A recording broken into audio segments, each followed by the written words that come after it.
लोकशाहीचा बुलंद आवाज, रिपब्लिकन वार्ता, महाराष्ट्र.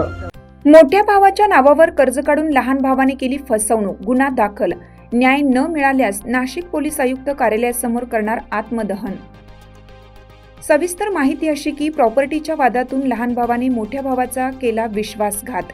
संशयित भावाचे नाव फैयाज अब्दुल कादिर शेख, वय 44, राहणार ठाणापाडा, तालुका त्र्यंबकेश्वर, नाशिक.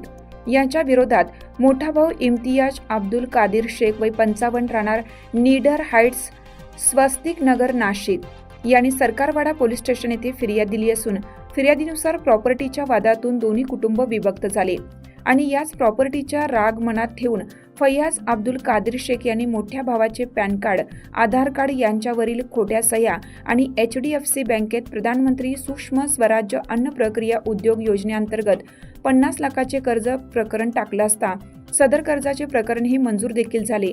पण इम्तियाज अब्दुल कादिर शेख यांची फसवणूक झाल्याचे लक्षात येताच त्यांनी त्यांच्या लहान भावाविरोधात सरकारवाडा पोलीस स्टेशन येथे तक्रार दाखल केली असता सदर प्रकार हा मार्च, एप्रिल, मे दरम्यान घडला असून अद्यापर्यंत संशय अब्दुल कादिर शेख हा कायद्याचा दुरुपयोग करून निर्दोषपणे वावरत आहे. कलम BNSS 173 अंतर्गत तक्रार दाखल झाली असली तरी संशयित फैजाज अब्दुल कादिर शेख याच्यावर भारतीय दंडसंहिता 1860 तरतुदीनुसार 420, 465, 468, 467, 471 प्रमाणे गुन्हा दाखल झाला असून आरोपीस अटक होत नसल्याने अखेर इम्तियाज अब्दुल कादिर शेख यांनी पत्रकार परिषद घेऊन येत्या 22 सप्टेंबर 2025 रोजी नाशिक शहर पोलीस आयुक्त कार्यालयासमोर आत्मदहनाचा इशारा दिला आहे. मेरा नाम इम्तियाज कादिर शेख है. मैं रहने वाला ठाणापाड़े का हूँ, तालुका त्र्यंबकेश्वर, जिला नासिक. मेरा भाई फैयाज कादिर शेख, इन्हें मेरे फेक डॉक्यूमेंट लेके आधार कार्ड, पैन कार्ड, फोटो, मेरे जो बैंक के सिल्वर टेटर्स के पेपर लगा के डुप्लीकेट साया मार के 50 लाख का लोन लिया. बाकायदा फेक डॉक्यूमेंट जो है वो बैंक ने पास करके और कुर्सी खाता जो कि मेरे 7/12 मेरा और मेरे भाई के नाम पे था, तो मेरी सम्मति में रहते हुए कुर्सी खाते ने उसको सम्मति दी और ये सम्मति लेके ये बैंक में चले गए. और कुर्सी खाते से पहले चांडक मैडम करके है, उन्हें ये प्रपोजल पास करी और पास करने के वास्ते हमारे गांव के लोग थे कुछ मिले हुए, उन्होंने सपोर्ट किए और ऐसा करके ये 50 लाख का लोन का उन्होंने बैंक के अंदर ये किए.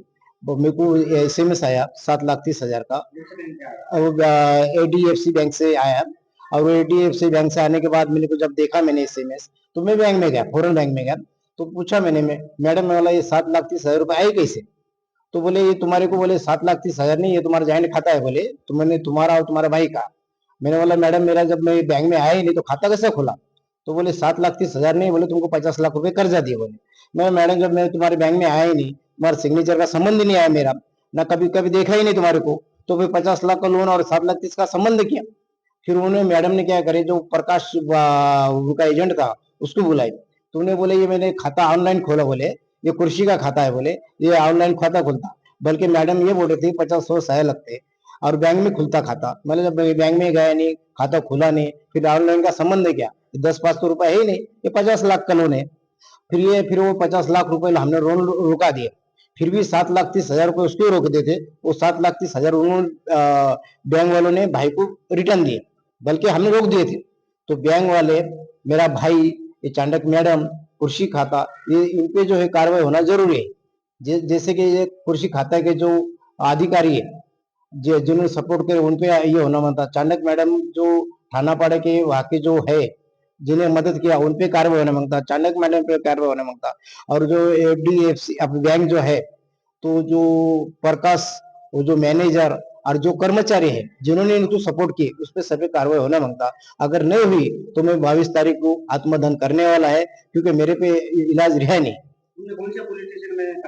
सरकार वाला पोलिटिशियन में तकरार दाखल किए थे. वहां पर ये तकरार FR होने से पहले प्रकाश पाटिल साहब करके वहां पर थे. मैं FR के वास्ते बहुत कोशिश कर रहा था. तो मेरे घर वाली और मैं जब बैंक में गया तो पाटिल सर करके है वहां पर PSI, उन्होंने मेरे घर वाले को और मेरे को धक्का मार के लौट के दिए. तो दूसरी बात ये, मैं बोला अगर तुमने करते हैं तो हमारे को आत्मधन का पेपर है. तो बोले एक काम करो, बोले गाड़ी बहुत घूमते हैं, बोले तुम गाड़ी के नीचे आ जाओ. नई गाड़ी के नीचे आते हैं तो हम कासा रहते यहाँ मर जाओ. बोले समझे क्या? और लिख के दो क्या हम मर रहे. बोले ये हो गया. फिर FR हो गई. FR होने के बाद फिर हमने जो PSI डॉक्टर साहब थे उनके पास गए, बोला साहब इतने दिन हो रहे, एफआईआर हो गई, तुम क्यों नहीं कर रहे कार्रवाई? ये सरकार और पॉलिटिशियन थाने में। तो सरकार उन्होंने क्या बोले कि भाई ये एफआईआर जो है, इसमें जो कलम है 417, 465, 400, ये 10 साल के ऊपर की सजा है, इसको हम कभी कैद करके लेके आएंगे तो उसको डायरेक्ट सेंटर में भेजेंगे, वहां जो है कोर्ट उसको जामीन देगा, उसके हमारे को जामीन देने का कोई अधिकार नहीं। ये हमारी एक दिन पहले बात हो गई, तो बोले तुम दूसरे दिन ऐसा करो, थोड़ा हम गाड़ी जाएंगे लेके, उसके डीजल का खर्चा तुमको देना है। बोला ठीक है। तो सुबह में उनका फोन आया डगल साहब का, तुम बोले आ जाओ, हमको जाना है। तो मैं सुबह में आने के बाद मैंने डीजल के वास्ते 3,000 रुपए दिया, एक्स्ट्रा 5,000 का पैकेट दिया मैंने, ये पैसे लिए, बल्कि यहाँ से चले गई गाड़ी। यहाँ जाने के बाद उसको थाना पाड़ा के बाद दोपहर में वो भाई को बिठाए, उसका भी मेरे पास रिकॉर्डिंग है, बिठाने के बाद हरसुल में आके छोड़ दिया उन्होंने। तो फिर हमने उसमें दबाव डाले, दबाव डालने के बाद और शाम में बुलाए उनको, बुलाए तो फिर वो पाटिल साहब, अपना ये डगल साहब और मेरा लड़का और मेरा जवाई, इन्होंने क्या करे, ऊपर पाटिल साहब के अपने इसके डगल साहब के जो कैबिन थे उसमें उनको बिठाए और भाई को भी बिठाए। तो भाई उनके सामने गाला दे रहा, क्या भाई मेरे जवाई को, मेरे बहू को और इसको मैं जान से मार दूंगा, सबको जान से एक एक को चुन चुन के मारूंगा। फिर ऐसी बुरी गाली दी जो कि मैं बता नहीं सकता ये मीडिया की इसमें मेरे बहू के बारे में, क्योंकि वो ब्यूटी पार्लर चलाती थी। और फिर डगर साहब सुनते रहे, ये यहाँ तक बोले कि तुम्हारा एक एक का खून करूंगा मैं। फिर वो डगर साहब ने कुछ बोले नहीं। फिर बाहर आने के बाद डगर साहब वो मस्त खांदे पे हाथ डाल के भाई के साथ घूम रहे। और डगर साहब के उसका जो फैयाज है हमारा, उसका साला, और डगर साहब ये बोले कि भाई मेरा पाकिट तो हो गया, हमारे साहब का पाकिट कब देंगे बोले। तो ये बात ऐसी चालू है, तो हमने समझना क्या बोला, हमारे को उम्मीद है पुलिस से रही नहीं, क्योंकि मैं एसपी साहब के पास, इसके इसमें सीपी साहब के पास जाने को कम से कम 10 बार गया। सीपी साहब उधर से फोन लगाते थे, डगले साहब लेते थे, डगले साहब वो डगले अवार्ड साहब लेते थे फोन, और डगले साहब को फोन करते थे, मतलब बोलते थे, तो डगले साहब हाँ को हाँ लगाते थे। फिर लेकिन कोई कार्रवाई करे नहीं उनमें। अभी मेरे पे प्राय ये रहा कि मैं आत्मदहन करूं, और मेरे आत्मदहन होने के बाद मेरे बाल बच्चे और जो भी होंगे ये पुलिस की जवाबदारी रहेगी, क्योंकि मेरे को जो है उन्होंने इलाज रखे नहीं, मैं हर तरफ से हार चुका हूँ। अभी ये तो मैटर यहाँ का हो गया, अब हमारे गांव का एक मैटर ऐसा ही है। मी ॲडव्होकेट मोहम्मद अब्दुल सलाम.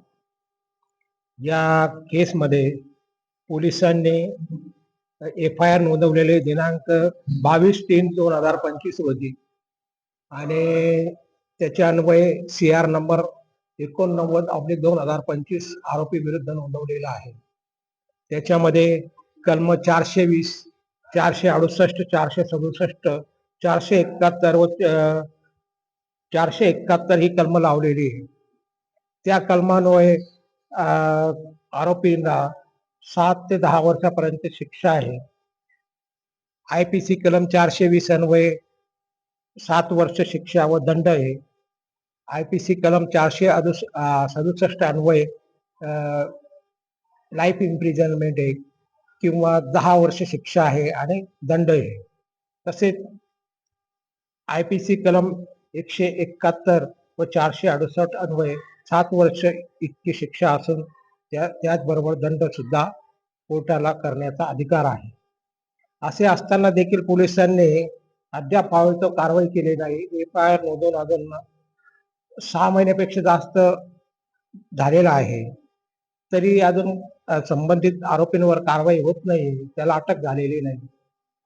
आणि त्यामुळे फिर्यादी हे निराश झालेले आणि कारवाई होत नसल्यामुळे आता त्यांना बराच समजावण्याचा प्रयत्न केलेला आहे, परंतु त्यांची मानसिक स्थिती अतिशय बिघडलेली आहे.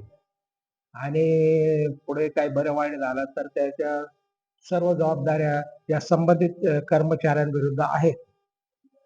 पोलीस कर्मचारी, कृषी खात्यातील कर्ज मंजूर करणारे अधिकारी, तसेच बँकेचे अधिकारी, त्यांना तर वारंवार भेटून त्यांनी कळवलं असताना देखील बँकेच्या कर्मचाऱ्यांनी त्यांच्या अकाउंटमध्ये आलेले 7,30,000 रुपये परस्पर त्या आरोपीला त्यांची संमती नसताना परत केलेले आहे.